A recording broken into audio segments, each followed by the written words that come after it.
Hello everyone. Good morning, students. This is Dr. Assistant Professor B.S. Seema, and today we are going to discuss about nutrients consumption. आज का जो हमारा topic है वो है nutrient consumption, कि plants जो हैं वो न्यूट्रिएंट अलग अलग न्यूट्रिएंट्स को किस फॉर्म में अब्सॉर्ब करते हैं, कैसे जो न्यूट्रिएंट साइकिल होता है एनवायरनमेंट में, सॉइल में। ठीक है, तो आज हम इसके बारे में पढ़ेंगे। फर्स्ट ऑफ ऑल क्या क्या कंटेंट्स में क्या क्या है कि क्या क्या आज हम पढ़ेंगे, कौन कौन से सब टॉपिक्स हैं न्यूट्रिएंट्स कंजम्पशन में। फर्स्ट जो हमारा टॉपिक है, सब टॉपिक वो है न्यूट्रिएंट और नाइट्रोजन साइकिल, कि नाइट्रोजन जो है हमारा सबसे इम्पोर्टेंट और ज्यादा अमाउंट में रिक्वायर्ड जो न्यूट्रिएंट है वो कैसे उसका लॉस होता है, कैसे अप्लाई होता है। ठीक है, तो उसका पूरा साइकिल कैसे परफॉर्म होता है उसके बारे में पढ़ेंगे फर्स्ट। सेकंड जो है वो फॉस्फोरस साइकिल है। ठीक है, कि कैसे फॉस्फोरस उसका लॉस होता है, कैसे प्लांट्स उसको ऑब्जॉर्व करते हैं, किस फॉर्म में उसको ऑब्जॉर्व करते हैं। थर्ड जो है पोटेशियम साइकिल। पोटेशियम साइकिल में पोटेशियम के बारे में पढ़ेंगे कि कैसे पोटेशियम का अब्जॉर्प्शन होता है प्लांट्स में, कैसे फिर वो बाद में उसका लॉस होता है, कैसे कितना वो अवेलेबल रहता है। ठीक है, नेक्स्ट जो है मैक्रोन्यूट्रिएंट्स के बारे में पढ़ेंगे। ओके, उसके बाद में पढ़ेंगे हम माइक्रोन्यूट्रिएंट्स के बारे में। ठीक है, ऐसे न्यूट्रिएंट्स जो कम अमाउंट में चाहिए होते हैं। और लास्ट में क्या पढ़ेंगे, न्यूट्रिएंट इंटरेक्शंस। न्यूट्रिएंट इंटरेक्शंस क्या होता है कि जैसे एक एलिमेंट है, एक न्यूट्रिएंट ज्यादा अमाउंट में हमने अप्लाई कर दिया क्रॉप में, तो उसके क्या इफेक्ट्स पड़ेंगे, उसको बोलते हैं न्यूट्रिएंट इंटरेक्शन। ठीक है, फर्स्ट जो है टर्म वो है हमारे पास लग्जरी कंजम्पशन। लग्जरी कंजम्पशन क्या होता है? It is the tendency of some crops to absorb and accumulate nutrients for in excess of their actual needs। क्या होता है कि कुछ क्रॉप्स होती हैं, जैसे उनको 50% कोई भी 50% नाइट्रोजन चाहिए उनको, है ना, लेकिन नाइट्रोजन की ज्यादा अमाउंट होने के कारण वो ज्यादा अब्सॉर्ब कर लेती हैं। ठीक है, जितनी उनको जरूरत होती है, अगर उससे क्रॉप जो है वो ज्यादा due to availability of the nutrients अगर ज्यादा अब्सॉर्ब कर रही है, तो उस कंडीशन को हम बोलेंगे लग्जरी कंजम्पशन। ठीक है, एग्जांपल इसका है कि potassium is one of the nutrient element which is subjected to luxury consumption. ये कुछ जो है ऐसे न्यूट्रिएंट्स होते हैं जो कि ऑटोमेटिकली ज्यादा अमाउंट में अब्सॉर्ब किए जा सकते हैं बाय द क्रॉप्स जो है जिन न्यूट्रिएंट्स को ज्यादा अमाउंट में अब्सॉर्ब कर सकती है। ठीक है, एग्जांपल इसका है पोटेशियम। ओके, नेक्स्ट जो है कि इनका जो अब्सॉर्प्शन होता है, इनका पैटर्न होता है, वो वेरी करता है एक प्लांट से दूसरे प्लांट में डिफरेंट, और एक प्लांट स्टेज से दूसरे ग्रोथ स्टेज। जैसे कि 10 दिन प्लांट को अगर की एज 10 डेज है, तो उस पे वो कंजप्शन अलग होगी। ठीक है, अगर इसकी 20 डेज एज, तो उस पे जो है वो कंजम्पशन अलग होगी। ठीक है, ये वेरी करता है अब्जॉर्प्शन जो है किसी न्यूट्रिएंट की, ये प्लांट टू प्लांट वेरी करती है, और विद इन प्लांट उसकी ग्रोथ स्टेजेस पे भी अलग अलग होती है। ठीक है, सो this was the term luxury consumption, जब अवेलेबिलिटी ज्यादा होती है किसी की न्यूट्रिएंट की, और प्लांट जो है वो ज्यादा अवेलेबिलिटी के कारण जरूरत से ज्यादा अब्जॉर्प्शन कर लेता है किसी न्यूट्रिएंट की, तो उस कंडीशन को बोलते हैं लग्जरी कंजम्पशन। ठीक है, next is nitrogen cycle. Nitrogen cycle क्या होता है कि इससे जैसे हम अप्लाई करते हैं, है ना, ऑर्गेनिक मैटर होता है, ऑर्गेनिक मैटर ब्रेक डाउन होता है, उसकी मिनरलाइजेशन होती है, ठीक है, फिर वो NH4 में कन्वर्ट हो जाता है, और उसके बाद क्या होता है, इसकी नाइट्रिफिकेशन होती है, नाइट्रिफिकेशन के कारण वो नाइट्रेट में, नाइट्राइट में कन्वर्ट हो जाता है, और फिर वो प्लांट के अगर कोई भी न्यूट्रिएंट, कोई भी प्लांट किस फॉर्म में न्यूट्रिएंट को ले रहा है, जैसे नाइट्रोजन है, कई प्लांट जो है वो नाइट्रोजन को अमोनियम फॉर्म में भी लेते हैं, कई नाइट्राइट फॉर्म में लेते हैं, कई नाइट्रेट फॉर्म में लेते हैं, कई अमाइड फॉर्म में लेते हैं, ठीक है। तो ऐसे जो है ऑर्गेनिक मैटर से वो पहले अमोनियम में टूटेगा, ब्रेक डाउन होगा, उसके बाद उसकी नाइट्रिफिकेशन होगी, नाइट्राइट्स में टूटेगा, उसके बाद नाइट्रेट में कन्वर्ट हो जाता है, और उसके बाद जो है प्लांट कंज्यूम कर लेते हैं, या क्या होता है, या उसकी डीनाइट्रिफिकेशन हो जाती है। डीनाइट्रिफिकेशन क्या होती है कि उसका लॉस हो जाता है, ठीक है, वो इन्वायरमेंट में चला जाता है, ठीक है। तो ये एक साइकिल होता है, ओके। प्लांट्स जो है वो मोस्टली किस फॉर्म में अब्सॉर्ब करते हैं नाइट्रोजन को, वो या तो नाइट्रेट फॉर्म में NO3 जो है, या उसको अमोनिकल फॉर्म में अब्सॉर्ब करते हैं, ओके। जो प्लांट्स होते हैं वो जब उनकी ग्रोथ स्टेज होती है ना, जैसे ग्रो कर रहे हैं, तो उस स्टेज में जो है नाइट्रोजन को ज्यादा अब्सॉर्ब करते हैं as compare to their last stage, ठीक है। प्रोडक्शन स्टेज भी ग्रोथ स्टेज में आती है, तो ग्रोथ स्टेजेस पे वो ज्यादा अब्सॉर्ब करते हैं as compare to last stage. Next जो है वो नाइट्रोजन की जो अब्सॉर्प्शन अमाउंट है वो इंक्रीज होती है यंग प्लांट में, जैसे जैसे प्लांट की एज इंक्रीज होती रहती है, वैसे वैसे जो नाइट्रोजन अब्सॉर्प्शन कैपेसिटी है ना प्लांट की, वो कम होती रहती है।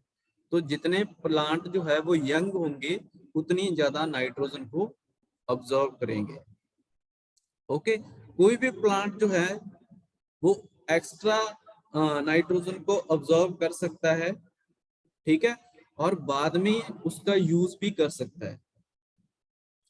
जैसे हमने इनिशियल स्टेज पे किसी भी प्लांट को अगर कम नाइट्रोजन की जरूरत है और उसने ज्यादा नाइट्रोजन अब्सॉर्ब की, तो क्या होगा, वो जैसे जैसे उसकी ग्रोथ स्टेजेस पे अलग अलग रिक्वायरमेंट्स होंगी नाइट्रोजन की, तो वो वैसे वैसे वो यूज कर सकता है, ठीक है। एक बार अब्सॉर्ब करके तो वो डिफरेंट ग्रोथ स्टेजेस पे उसको अब्सॉर्ब कर सकता है। नेक्स्ट इज, अगर हम ज्यादा सप्लाई कर देते हैं नाइट्रोजन की, ओके, तो कैसे सिम्टम्स जो हैं वो हम उसमें देख सकते हैं प्लांट में, कि प्लांट में due to luxury consumption plant जो है उसने ज्यादा अब्सॉर्ब कर लिया नाइट्रोजन को, तो उसके सिम्टम्स कैसे शो होते हैं, ओके। उनका जो लीफ का कलर है वो ज्यादा डार्क ग्रीन हो जाता है, ठीक है। जो उसकी ग्रोथ होती है ना प्लांट की, वो बहुत ज्यादा हो जाती है, ओके। जितनी ज्यादा ग्रोथ हो जाएगी उतना उसका प्रोडक्शन कम हो जाएगा, ठीक है। उसकी ग्रेन प्रोडक्शन, फ्रूट प्रोडक्शन, वो उनकी प्रोडक्शन, फाइनल जो प्रोडक्शन है ना वो कम हो जाएगी, क्योंकि सारा का सारा जो नाइट्रोजन यूज किया है, वो उसका सारा का सारा यूज वो ग्रोथ में, उसकी हाइट मेंटेन रखने में सारा का सारा यूज हो जाता है, इसलिए उसकी जो प्रोडक्शन होती है ना वो कम हो जाती है। इसलिए हमें जो नाइट्रोजन अमाउंट है ना, वो रिकमेंडेड डोज से ज्यादा नहीं अप्लाई करनी चाहिए। अगर हम ज्यादा अप्लाई कर रहे हैं तो वो वेजिटेटिव ग्रोथ तो उसकी ज्यादा हो जाएगी, लेकिन उसकी जो प्रोडक्शन है ना, इकोनॉमिक प्रोडक्शन, वो कम रहेगी, okay. We can see the average utilization of applied nitrogen by crops is around 50%, but with proper nitrogen management strategy the efficiency as high as 80% और मोर कैन बी इंक्रीज्ड। कि अगर हम properly nitrogen को apply कर रहे हैं किसी भी क्रॉप में, ओके, तो वैसे तो एवरेज उसकी कंजप्शन जो होती है वो 50% होती है। मतलब कि जैसे हमने 100 नाइट्रोजन अप्लाई की तो 50 kg ही प्लांट अब्सॉर्ब करेंगे। लेकिन इसकी बेटर मैनेजमेंट से, बेटर इसके स्ट्रेटजी से, इसकी मैनेजमेंट स्ट्रेटजी से हम इसको 80% तक इंक्रीज कर सकते हैं। कौन कौन से तरीके हो सकते हैं? जैसे पूरी की पूरी नाइट्रोजन हम एक स्टेज पे ना डालें, ठीक है, इसको 3 और 4 डोजेज में स्प्लिट कर दें, जिससे कि उसकी नाइट्रोजन यूज एफिशिएंसी जो है वो इंक्रीज हो जाएगी। ओके, अगर नाइट्रोजन की लो एफिशिएंसी है तो उसके क्या क्या लॉसेस हो सकते हैं? फर्स्ट जो है वो है वोलेटिलाइजेशन ऑफ अमोनिया। अमोनिया का लॉस हो जाता है अल्कलाइन सॉइल में, ठीक है। नेक्स्ट है जो वो है denitrification of nitrate ions in flooded soil, ठीक है। जो फ्लडेड सॉइल होती है उसमें डीनाइट्रिफिकेशन हो जाता है, सेकेंड लॉस जो है। थर्ड जो लॉस है इसका लीचिंग हो जाता है। नाइट्रोजन का लीचिंग लॉस जो है वो बहुत ज्यादा है वो टेक्सचर सॉइल में। ओके, लीचिंग क्या होता है कि जब वाटर के साथ जो नाइट्रोजन न्यूट्रिएंट है वो डीपर लेयर में चले जाते हैं सॉइल में, तो उसको लीचिंग बोलते हैं। फोर्थ जो इसका लॉस है वो है soil erosion, run of and ammonia fixation in a clay soil. Soil erosion के कारण, जैसे मैंने लास्ट के लेक्चर में भी बताया है कि सॉइल इरोजन होने से जो, क्योंकि सारे जो न्यूट्रिएंट्स होते हैं ना वो कहाँ पे प्रेजेंट होते हैं, वो अपर लेयर में होते हैं। अगर सॉइल इरोजन होता है, सॉइल इरोजन क्या है कि removal of upper layer. Okay, अगर अपर लेयर का एक जगह से डिटैचमेंट होता है और कहीं और किसी और जगह पे वो इकट्ठी हो रही है, तो उससे क्या होता है कि वहां के न्यूट्रिएंट भी दूसरी जगह पे मूव कर रही है, तो वहां पे तो कोई न्यूट्रिएंट बचा नहीं, इसलिए उसकी प्रोडक्शन जो है क्रॉप की वो कम हो जाती है, ठीक है। इसलिए हमें सॉइल इरोजन अगर कंडीशन कहीं पे अक्कर हो रही है तो हमें उसकी मैनेजमेंट जो है वो अच्छे से करनी पड़ेगी ताकि हम सॉइल की फर्टिलिटी को मेंटेन रख सकें। Okay, this was all about nitrogen cycle. Next जो है हमारे पास वो है फास्फोरस साइकिल, ठीक है। नाइट्रोजन के बाद हमारे पास जो नेक्स्ट एलिमेंट है वो है फास्फोरस। एज नाइट्रोजन, फास्फोरस भी बहुत ज्यादा इंपॉर्टेंट न्यूट्रिएंट है किसी भी क्रॉप के लिए, सॉइल के लिए। ओके, इसका साइकिल क्या है? फर्स्ट जो है इसमें कि फास्फोरस जो है कोई भी प्लांट वो H2PO4 फॉर्म में ऑब्जर्व करते हैं।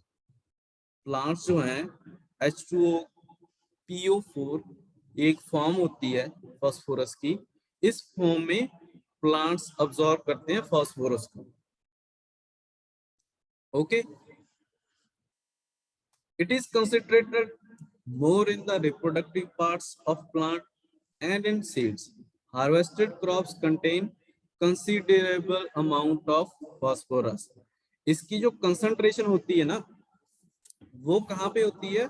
जब उसकी रिप्रोडक्टिव पार्ट्स डेवलप होते हैं, मतलब कि ये डायरेक्टली रिस्पॉन्सिबल होता है प्रोडक्शन में, ठीक है।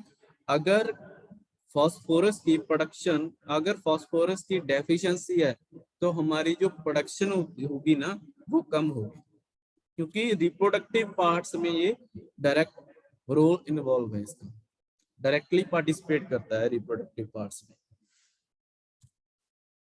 In general, seeds crops contain largest percentage of phosphorus and forage crops contain more moderate percent।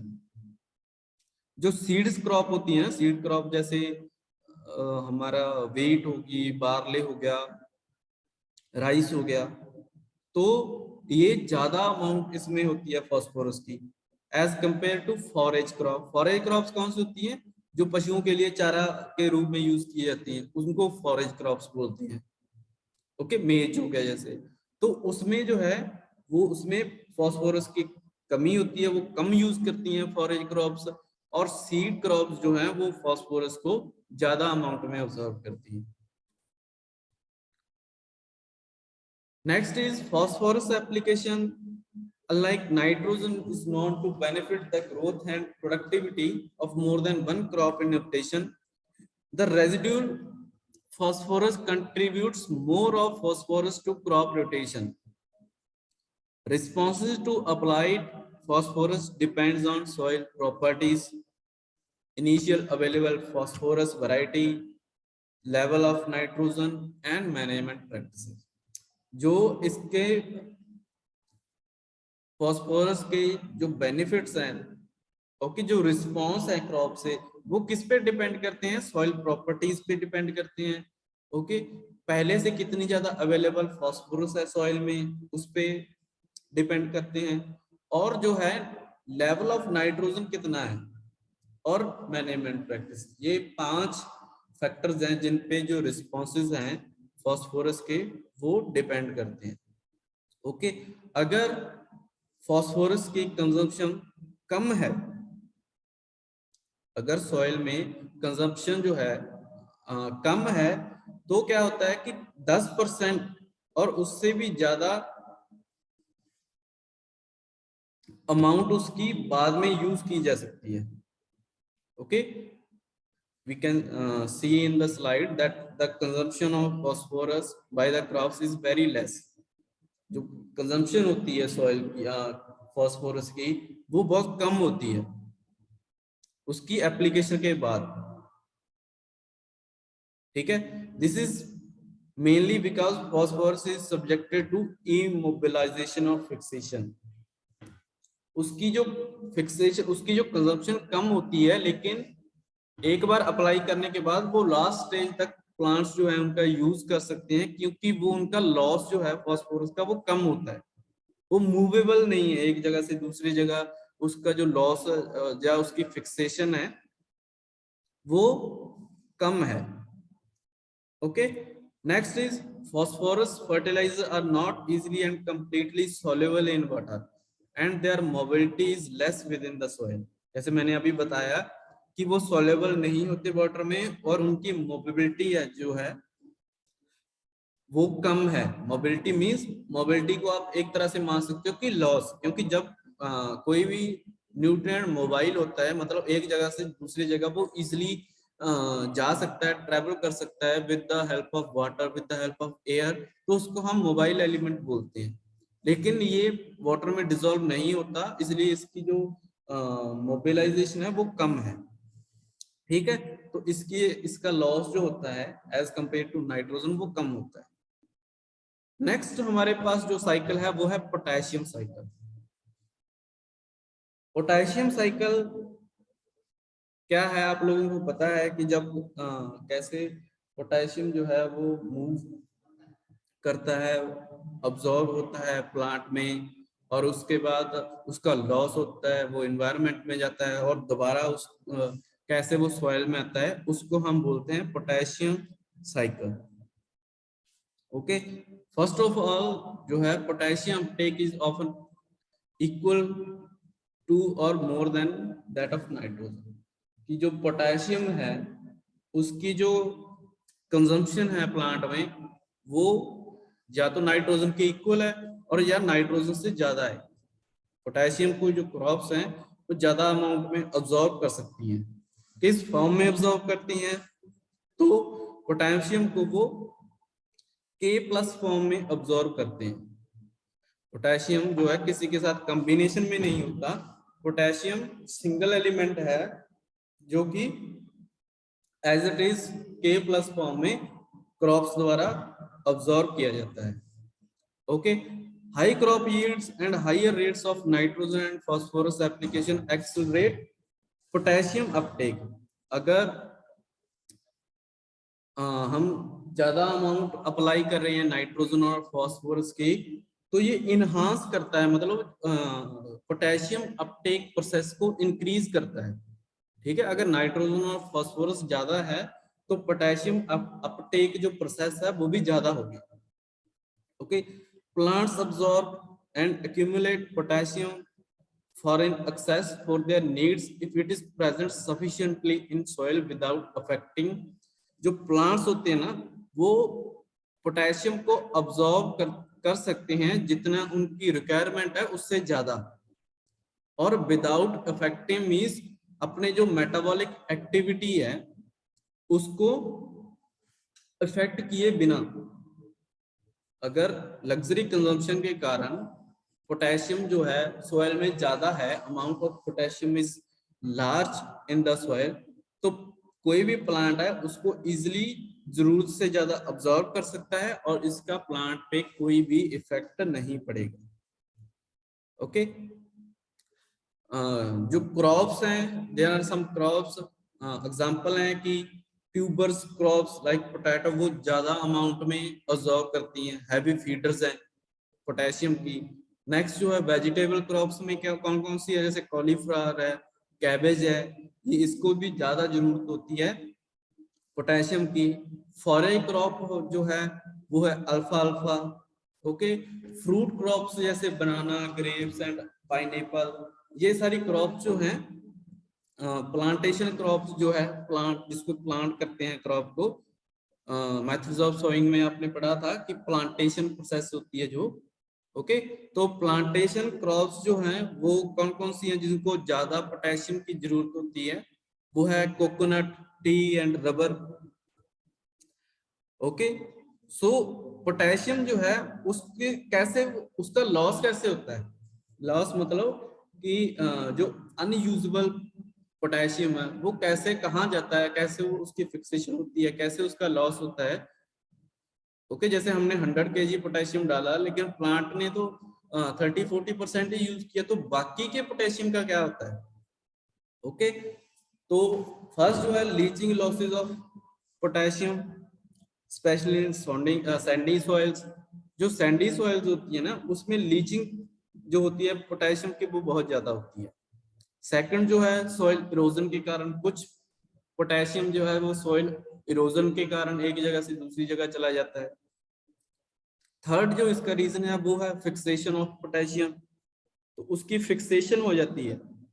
Okay, और ये क्ले सॉइल जो होती है ना उसमें जो पोटेशियम की फिक्सेशन है वो बहुत ज्यादा होती है। फिक्सेशन मतलब किसी वाटर में डिसॉल्व हो गया, किसी एयर के थ्रू उसका लॉस हो जाना, तो उसको हम बोलते हैं fixation.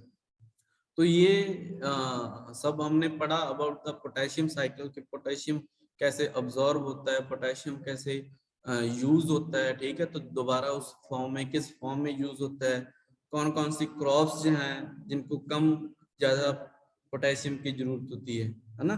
Next is secondary nutrients. Secondary nutrients कौन कौन से होते हैं, आप लोगों को पता है कि सेकेंडरी न्यूट्रिएंट्स कौन कौन से होते हैं, फर्स्ट लेक्चर में हमने ये पढ़ा भी है। Okay, the amount of secondary nutrients removed by crops depends upon the soil type. Soil type पे डिपेंड करती है, crop species, different different species जो होती है क्रॉप्स की उन पे डिपेंड करती है। ठीक है, सोर्स कौन सा है फर्टिलाइजर का, कौन सा सोर्स यूज कर रहे हैं उस पे भी डिपेंड करती है, और यील्ड लेवल, अगर यील्ड ज्यादा है तो ज्यादा अब्सॉर्ब करना पड़ेगा, अगर यील्ड कम है तो कम अब्सॉर्ब करना पड़ेगा। ओके, तो जो लेग्यूमिनस और रूट क्रॉप्स होती है ना वो किस सेकेंडरी न्यूट्रिएंट का ज्यादा यूज करती हैं, कैल्शियम एंड मैग्नीशियम का। लेग्यूमिनस क्रॉप्स जो होती हैं, पल्स क्रॉप जिसको बोलते हैं, और रूट क्रॉप्स जो होती हैं, ठीक है, जैसे टर्निप, रेडिश, ये सारी कैल्शियम और मैग्नीशियम का ज्यादा यूज करती है एज कंपेयर टू सीरियल और other grass crops. Cereal crops मतलब सीड क्रॉप्स के कंपेरेटिव लेग्यूमिनस और रूट क्रॉप्स जो हैं वो ज्यादा यूज करती हैं सीरियल कैल्शियम और मैग्नीशियम का।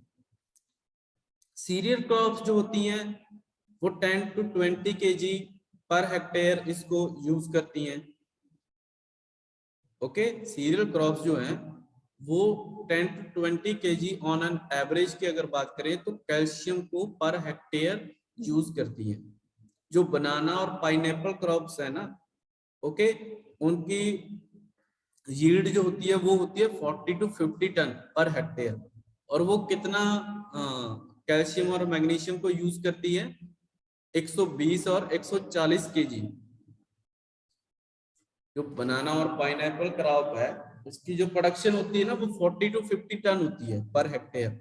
और उसके लिए वो कितनी कैल्शियम और मैग्नीशियम की डोज चाहिए उनको, 120 से लेकर 140 केजी पर हेक्टेयर। ओके, जो सल्फर है उसको, उसकी प्रोडक्शन, अगर सल्फर जो है उसकी उसका यूज की हम बात करें तो as a thumb rule, sulphur removal per tonne grain production can be taken as 3 to 4 kg for cereals. 3 से 4 केजी सीरियल्स यूज कर दी हैं सल्फर को। ओके, 8 केजी जो है, 8 किलो वो पल्सेस में यूज होती है sulphur. Okay, and about 12 KG is use for oil seed crops. Oil seed में 12 केजी यूज होती है ये। Okay, and last is, second last is 18 KG for crucifer. जो क्रूसीफेरस स्पीसीज होती है, क्रूसीफेरस क्रॉप्स होती हैं, उसमें 18 केजी तक इसका यूज होता है। ओके, और मस्टर्ड में अगर इसकी बात करें तो मस्टर्ड में हाईएस्ट इसका यूज है 38 केजी सल्फर का। Okay, in most of the crops which is the critical limits of sulphur in plants. और अगर कम से कम यूज की बात करें सल्फर की तो वो है 0.20 to 0.25%। इतना जो प्लांट्स है वो इसका कम से कम यूज अप्रोक्सीमेटली इतना करते हैं। Okay, next are micronutrients. Micronutrients कौन कौन से होते हैं? 8 हमारे पास माइक्रोन्यूट्रिएंट्स होते हैं। फर्स्ट लेक्चर में आप अगर किसी ने नहीं लगाया तो आप देख सकते हो। ओके, लिंक मैंने प्रोवाइड कर रखा है कि कैसे हम न्यूट्रिएंट्स को डिवाइड कर सकते हैं। ओके, तो फर्स्ट जो नाइट्रोजन, जो न्यूट्रिएंट्स हैं माइक्रोन्यूट्रिएंट्स, वो हमारे पास 8 हैं। 8 number of micronutrients we have. Okay, so micronutrients में क्या है, किस फेज में जो प्लांट है वो माइक्रोन्यूट्रिएंट्स को अब्सॉर्ब करते हैं। फर्स्ट जो है जर्मिनेशन फेज है, इसमें जो आयरन, जिंक और मैग्नीज को ज्यादा यूज करता है प्लांट।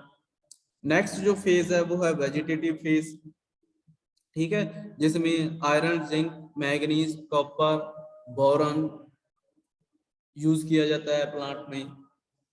थर्ड जो इसका फेज है वो है रिप्रोडक्टिव फेज, जिसमें सीड्स जो हैं वो स्टार्ट हो जाते हैं बनने। तो उसमें किस माइक्रोन्यूट्रिएंट की ज्यादा नीड होती है, ज्यादा जरूरत होती है, वो है फेरस मींस आयरन और बोरॉन। आयरन और बोरॉन दो ऐसे एलिमेंट्स हैं जिनकी जरूरत होती है रिप्रोडक्टिव फेज में। ओके, नेक्स्ट जो है वो सेंस फेज मींस जब उसकी मेच्योरिटी होती है प्लांट की, उसमें कॉपर, मोलिब्डेनम और बोरॉन 3 ऐसे एलिमेंट्स हैं, माइक्रोन्यूट्रिएंट्स हैं, जो कि हाईएस्ट अमाउंट में चाहिए। ओके, नेक्स्ट जो है माइक्रोन्यूट्रिएंट्स में क्या है, वो जैसे high crop yields remove substantial amount of micronutrients from the soil. Zinc जो बोरॉन है वो ज्यादा अमाउंट में यूज किया जाता है। Okay, micronutrients depletion in soil depends upon, जो माइक्रोन्यूट्रिएंट्स की जो अवेलेबिलिटी है वो कम या ज्यादा होती है, किस पे डिपेंड करती है? Soil fertility level. Fertility level अगर ज्यादा है तो माइक्रोन्यूट्रिएंट्स की अवेलेबिलिटी भी ज्यादा होगी, अगर फर्टिलिटी लेवल कम है तो इनकी अवेलेबिलिटी भी कम होगी। Okay, so the deficiency of zinc and boron are prevalent in most soil, especially जो रेड सॉइल्स होती है ना, लाल मिट्टी जिसको बोलते हैं, उसमें जिंक और बोरॉन की जो है वो डेफिशिएंसी ज्यादा होती है as compare to other soil. तो जिंक और बोरॉन की डेफिशिएंसी रेड सॉइल में जो है वो ज्यादा पाई जाती है। लास्ट जो हमारा सब टॉपिक है इसमें वो है न्यूट्रिएंट इंटरेक्शंस। न्यूट्रिएंट इंटरेक्शंस क्या होती हैं? Interactions can be defined as the influence of an element upon another in relation to growth and crop yield. There may be positive or negative interaction of nutrients. Interaction जो क्या होती है कि अगर एक न्यूट्रिएंट का अब्जॉर्प्शन ज्यादा होगी किसी भी सॉइल में या किसी क्रॉप में, तो उसके पॉजिटिव इफेक्ट पड़ रहे हैं किसी और न्यूट्रिएंट्स के अब्जॉर्प्शन पे, या उसके नेगेटिव इफेक्ट पड़ रहे हैं। ठीक है, ये होती है इंटरेक्शन। जैसे सपोज हमने पिछली स्लाइड में भी पढ़ा है कि अगर फास्फोरस और नाइट्रोजन की अब्जॉर्प्शन प्लांट के द्वारा ज्यादा हो जाती है, प्लांट ज्यादा अब्जॉर्ब कर लेता है नाइट्रोजन और फास्फोरस को, तो उससे क्या होता है कि उसकी पोटेशियम अब्जॉर्प्शन कैपेसिटी भी इंक्रीज हो जाती है। ठीक है, तो ये इंटरेक्शन का ही रिजल्ट है कि पोटेशियम भी वो ज्यादा यूज कर रहे हैं, जबकि उन्होंने अगर ज्यादा यूज ना किया होता नाइट्रोजन और फास्फोरस का, तो पोटेशियम का भी वो ज्यादा यूज ना कर सकते, पोटेशियम का भी वो ज्यादा अब्जॉर्प्शन ना कर सकते। Okay, the positive interaction of nutrients gives higher yield. अगर ये पॉजिटिव इंटरेक्शन है तो वो ज्यादा यील्ड प्रोवाइड करती है। अगर नेगेटिव इंटरेक्शन होती है, ये दो तरह की इंटरेक्शन होती है, पॉजिटिव और नेगेटिव। अगर तो पॉजिटिव इंटरेक्शन है तो ग्रोथ जो है हमारी, जो प्रोडक्शन जो है क्रॉप की, वो बढ़ जाएगी। अगर नेगेटिव इंटरेक्शन है तो प्रोडक्शन जो है क्रॉप की वो कम हो जाती है। Okay, the knowledge about interactions occurring in soils or plants help to develop appropriate and efficient technologies. Further, this will help to refine the existing ones to increase agriculture production. इसके बारे में interactions जो है उसके बारे में हमें जो नॉलेज है वो होनी चाहिए, क्योंकि इससे जो है हम ये डायरेक्टली रिस्पॉन्सिबल है प्रोडक्शन पे, फाइनल प्रोडक्शन पे। ठीक है, तो इसके बारे में जो भी एग्रीकल्चर से रिलेटेड पर्सन है उसको पता होना चाहिए कि कौन कौन सी इंटरेक्शंस होती हैं, कैसे इंटरेक्शंस पॉजिटिव होती हैं, कैसे नेगेटिव इंटरेक्शंस होती हैं। ठीक है, ताकि जो प्रोडक्शन है वो हमारी इंक्रीज कर सके। मैंने पहले ही बताया कि जो इंटरेक्शंस होती हैं वो दो टाइप्स की होती हैं। First, antagonistic effects. Okay, second is synergistic effects. जो एंटागोनिस्टिक इफेक्ट्स हैं ये क्या होते हैं? It means an increase in concentration of any nutrient element will decrease the activity of another nutrient. अगर कोई भी न्यूट्रिएंट उसकी ज्यादा कंसंट्रेशन है प्लांट में, मतलब प्लांट ने उसको ज्यादा अब्सॉर्ब कर लिया, लेकिन वो दूसरे किसी एलिमेंट की एक्टिविटी को कम कर रहा है, नेगेटिव इफेक्ट डाल रहा है उस दूसरे एलिमेंट को, तो उसको हम बोलते हैं एंटागोनिस्टिक इफेक्ट्स। सेकंड जो है सिनर्जिस्टिक इफेक्ट। इसका मतलब होता है कि अगर किसी प्लांट में कंसंट्रेशन जो है किसी एक न्यूट्रिएंट की वो पॉजिटिवली इफेक्ट करे, मतलब दूसरे एलिमेंट की एक्टिविटी भी उसकी एक्टिविटी के साथ इंक्रीज हो जाए, उसका भी इफेक्ट जो है वो पॉजिटिव हो जाता है। एक न्यूट्रिएंट के साथ साथ दूसरे का भी जो एक्टिविटी है वो पॉजिटिव हो जाती है, इफेक्ट जो है पॉजिटिव हो जाता है, तो उसको हम बोलते हैं सिनर्जेटिक इफेक्ट। ठीक है, तो ये दो तरह के हैं हमारे पास इफेक्ट्स। कुछ एग्जांपल्स देख लेते हैं एंटागोनिस्टिक इफेक्ट्स की। फर्स्ट जो है कि अगर हम फास्फोरस का ज्यादा यूज करते हैं, फास्फोरस अगर ज्यादा है प्लांट में, तो वो इफेक्ट करेगा utilization of zinc, iron and copper. ठीक है, तो फास्फोरस का प्लांट में ज्यादा एप्लीकेशन जो है फास्फोरस की वो नहीं देनी चाहिए, ताकि वो जिंक, फेरस, आयरन जिसको बोलते हैं, और कॉपर का भी अच्छे से यूज कर सके। अगर वो इसमें फास्फोरस ज्यादा होगी तो वो जिंक इन तीनों माइक्रोन्यूट्रिएंट्स का यूज जो है वो अच्छे से नहीं कर सकेगा। सेकेंड एग्जाम्पल जो है वो है हमारे पास कि एक्सेस ऑफ फेरस। अगर आयरन की किसी भी क्रॉप में ज्यादा है अमाउंट तो वो कैसे एडवर्सली इफेक्ट करेगा, वो जिंक और मैग्नीज के अब्जॉर्प्शन को इफेक्ट करेगा, मतलब उनके फंक्शन को इफेक्ट करेगा जिंक और मैग्नीज के, अगर आयरन ज्यादा है क्रॉप में। अगर जिंक इसके वाइस वर्सा भी है,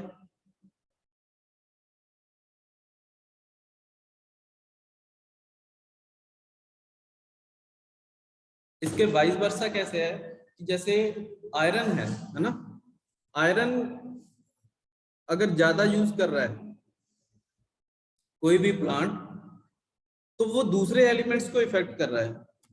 तो अगर वही प्लांट दूसरे एलिमेंट्स को ज्यादा अब्सॉर्ब करेगा तो फिर वो डेफिनेटली वो आयरन को इफेक्ट करेंगे। ओके, तो इस केस में यही है कि अगर आयरन ज्यादा यूज हो रहा है तो जिंक और मैग्नीज के यूटिलाइजेशन पे इफेक्ट पड़ रहा है। अगर जिंक मैग्नीज और कॉपर एक ऐड हो गया एलिमेंट, अगर इन तीनों को ज्यादा अब्सॉर्ब कर रहा है तो वो फंक्शन तो वो आयरन के फंक्शन को इफेक्ट करते हैं। ठीक है, फोर्थ हमारे पास जो एग्जांपल है इसकी वो है excess of sulphur and copper. अगर सल्फर और कॉपर को ज्यादा अमाउंट में अब्सॉर्ब किया है प्लांट में तो वो किसकी डेफिशिएंसी शो करेगा, मोलिब्डेनम की। ठीक है, तो वो मोलिब्डेनम की डेफिशिएंसी शो करता है अगर सल्फर और कॉपर में प्लांट जो है वो सल्फर और कॉपर को ज्यादा यूज कर रहा है। फिफ्थ हमारे पास जो इसका इफेक्ट है एग्जांपल है कि excess use of lime induces deficiency of all micronutrients. जो लाइम होता है ना, न्यूट्रिएंट होता है एक जो प्रॉब्लमेटिक सॉइल में यूज किया जाता है, अगर इसका ज्यादा यूज हो जाए तो वो सारे के सारे माइक्रोन्यूट्रिएंट्स की डेफिशिएंसी शो करने लग जाती है सॉइल। अगर लाइम का ज्यादा यूज हो जाए किसी भी सॉइल में तो सारे के सारे 8 हमारे पास माइक्रोन्यूट्रिएंट्स हैं, सभी की डेफिशिएंसी आ जाती है सॉइल में। 6 हमारे पास जो है वो है presence of carbonate and bicarbonate ions. अगर कार्बोनेट और बाइकार्बोनेट आयंस हैं सॉइल में तो क्या करेगा, the crop will suffer from iron deficiency. अगर कार्बोनेट एंड बाइकार्बोनेट आयंस ज्यादा हैं सॉइल में तो वो किसकी डेफिशिएंसी से सफर करेगी सॉइल, आयरन की डेफिशिएंसी से। 7th एग्जांपल इसका है कि अगर लाइम की अमाउंट ज्यादा है, अगर लाइम हमने ज्यादा यूज किया, ठीक है, lime phosphate, lime molybdenum, lime phosphorus, lime जो सोडियम, अगर ये सब ज्यादा है सॉइल में तो ये भी नेगेटिव इम्पैक्ट शो करेंगे। इनकी सारों की जो इंटरेक्शंस होती हैं बाकी एलिमेंट्स के साथ वो नेगेटिव होती है। Okay, I hope you are getting each and every example, क्योंकि ये सारी जो एग्जांपल हैं ये सारी आपको पता होने चाहिए ताकि आप एक्सेस अमाउंट में किसी भी न्यूट्रिएंट का वो ज्यादा यूज ना करो। इसलिए जो रिकमेंडेड डोज सभी को जो स्टैंडर्ड डोज होती है ना, इसलिए रिकमेंड की जाती है कि अगर आप किसी एक प्रोडक्शन के लालच में ज्यादा प्रोडक्शन हो जाएगी, किसी एक एलिमेंट का ज्यादा यूज कर रहे हो तो वो दूसरे एलिमेंट के लिए नेगेटिव इंपैक्ट प्रोवाइड कर रहा है सॉइल में, क्रॉप में। ठीक है, तो जितनी रिकमेंडेड डोज है हमें उतनी ही अप्लाई करनी चाहिए। अगर ज्यादा कर रहे हैं तो इसका ये मतलब कभी नहीं होगा कि प्रोडक्शन भी हमारी ज्यादा हो जाएगी। अगर हम नाइट्रोजन ज्यादा यूज करेंगे तो अभी अभी हमने पढ़ा है कि वो उसकी जो वेजिटेटिव ग्रोथ है, ठीक है, उसकी हाइट लगा लो, उसके लीव्स लगा लो, वो तो ज्यादा होंगे लेकिन उसमें ग्रेन जो है, ग्रेन हमें जो इकोनॉमिक प्रोडक्शन है उसकी वो हमें उतनी नहीं मिलेगी। इसलिए पैकेज ऑफ प्रैक्टिसेस के जितनी ज्यादा RDF recommended dose of fertilizer वहां पे दी जाती है, हमें उतनी ही अप्लाई करनी चाहिए। अगर ज्यादा कर रहे हैं तो बेनिफिट की जगह उसका हमें नुकसान भी हो सकता है।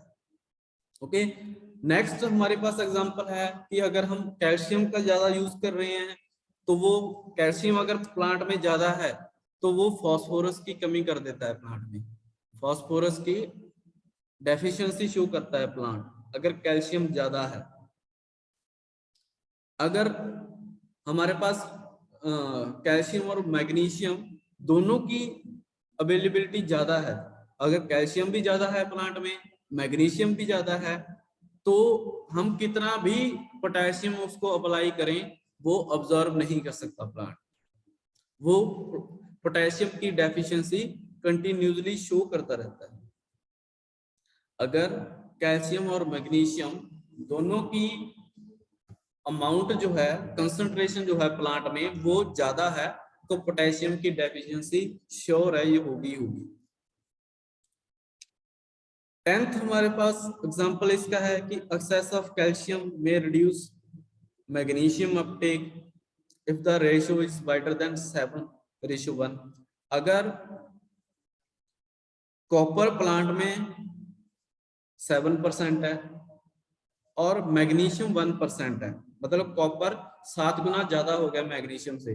अगर इस रेशियो में कॉपर और मैग्नीशियम किसी प्लांट में प्रेजेंट है तो प्लांट जो है फर्दर मैग्नीशियम को ऑब्जॉर्व करने की सिचुएशन में नहीं रहता, प्लांट जो है फर्दर मैग्नीशियम को ऑब्जॉर्व नहीं कर सकता। ओके, 11th एग्जांपल इसका है कि excess of potassium and nitrogen, NH4 जो है ना अमाइड फॉर्म है इसकी, अमोनियम फॉर्म है नाइट्रोजन की।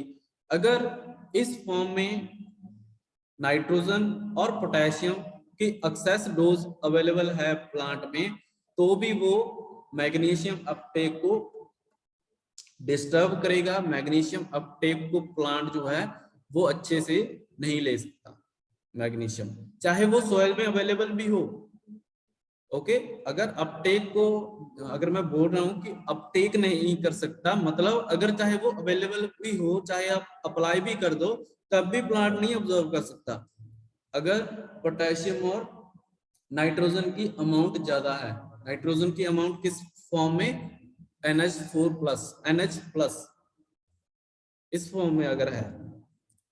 नेक्स्ट एग्जांपल है हमारे पास, अगर नाइट्रोजन और पोटेशियम और कैल्शियम तीनों की ज्यादा अमाउंट है तो बोरॉन की टॉक्सिसिटी हो जाती है। बोरॉन की टॉक्सिसिटी क्या होती है, टॉक्सिसिटी टर्म क्या होती है, अगर जैसे कोई एलिमेंट है उसका हम यूज क्यों करते हैं प्लांट में कि ये इसके पॉजिटिव रिजल्ट देगा, अगर वही एलिमेंट उस प्लांट को खराब करने में लग जाए, उस प्लांट की ग्रोथ को रोकने में लग जाए, उसकी प्रोडक्शन को कम करने में लग जाए, तो उस सारी प्रोसेस को हम बोलते हैं टॉक्सिसिटी। मतलब उस वो प्लांट को बेनिफिट नहीं दे रहा, उसके लिए डेंजरस प्रूव हो रहा है, इसलिए उस टर्म को टॉक्सिसिटी बोलते हैं कि इस प्लांट में इस एलिमेंट की टॉक्सिसिटी होगी। ठीक है, तो नाइट्रोजन पोटेशियम अगर कैल्शियम की ज्यादा अमाउंट है तो प्लांट में बोरॉन की टॉक्सिसिटी हो जाती है, बोरॉन जो है उसके जो फंक्शन है वो अलग हो जाते हैं, उसके वो अगेंस्ट काम करने लग जाता है प्लांट के। Okay, next is excess of NPK में इंड्यूस कॉपर डेफिशिएंसी। जो एक्सेस है एनपीके का, नाइट्रोजन, फास्फोरस और पोटेशियम का, वो किसकी डेफिशिएंसी प्लांट में अक्कर करता है, वो प्लांट में किसकी डेफिशिएंसी प्रोवाइड करता है, वो कॉपर की। अगर ये तीनों एलिमेंट हम एक्सेस में प्रोवाइड कर रहे हैं तो उस प्लांट में कॉपर की डेफिशिएंसी आ जाती है, क्योंकि ये इंटरेक्शंस है ना, इंटरेक्शंस पढ़ रहे हैं, क्योंकि ये तीनों एलिमेंट जो है वो वहां पे अगर जहाँ पे अवेलेबल तीनों ज्यादा अमाउंट पे हैं तो वहां पे कॉपर की जो सीट है वो अवेलेबल ही नहीं रहती, तो कॉपर कहाँ जाएगा? ठीक है, कॉपर अवेलेबल नहीं रहेगा ना प्लांट के लिए, चाहे वो सॉइल में है वो भी, लेकिन प्लांट उसको ऑब्जॉर्ब नहीं कर सकता। तो इसलिए जो है हम बार बार ये रिकमेंड किया जाता है कि कितना भी आप चाहे ज्यादा यूज करें फर्टिलाइजर्स का, न्यूट्रिएंट्स का, लेकिन प्रोडक्शन को इंक्रीज नहीं कर सकते। ये जो रिकमेंडेशंस दी जाती हैं ये बहुत स्टडी के बाद रिकमेंडेशंस दी जाती हैं। ओके, तो प्रोडक्शन बढ़ाने के केस में, प्रोडक्शन इंक्रीज करने के चक्कर में please don't use extra amount of fertilizers, क्योंकि ये केमिकल फर्टिलाइजर्स जो होते हैं वो कैंसर कॉजिंग एजेंट्स कैरी करते हैं और ह्यूमन बीइंग्स में कैंसर के चांसेस इंक्रीज करते हैं। Okay, so try to move from chemical farming to organic farming. अगर हमारे पास टाइम हुआ तो ऑर्गेनिक फार्मिंग में कैसे मूव कर सकते हैं वो भी आप लोगों को बताएंगे। नेक्स्ट जो हमारे पास 14th इसका एग्जांपल है वो है एक्सेस ऑफ NO3, मतलब एक्सेस ऑफ नाइट्रोजन में कॉज आयरन डेफिशिएंसी। एक्सेस अगर यूज कर रहे हैं नाइट्रोजन का NO3 में, अगर किसी प्लांट में नाइट्रोजन अवेलेबल है और वो NO3 नाइट्रेट फॉर्म में अवेलेबल है, तो उसमें किसकी डेफिशिएंसी हो जाएगी? आयरन की। Okay, so this was all about our nutrients consumption.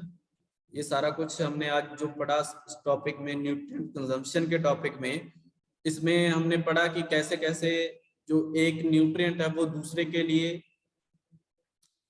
Deficiency create कर सकता है, दूसरे के लिए उसके जो एक्टिविटीज हैं, उसके जो फंक्शंस हैं वो उसके अगेंस्ट हो सकते हैं। ठीक है, तो हमें जो यूज है, डोज है जो फर्टिलाइजर्स की, वो रिकमेंडेड डोज ही यूज करनी चाहिए। रिकमेंडेड डोज से ज्यादा भी नहीं और कम भी हमें नहीं प्रोवाइड करना चाहिए। Okay everyone, the time has been over. Thank you. I hope you get each and every point whatever I have been told you.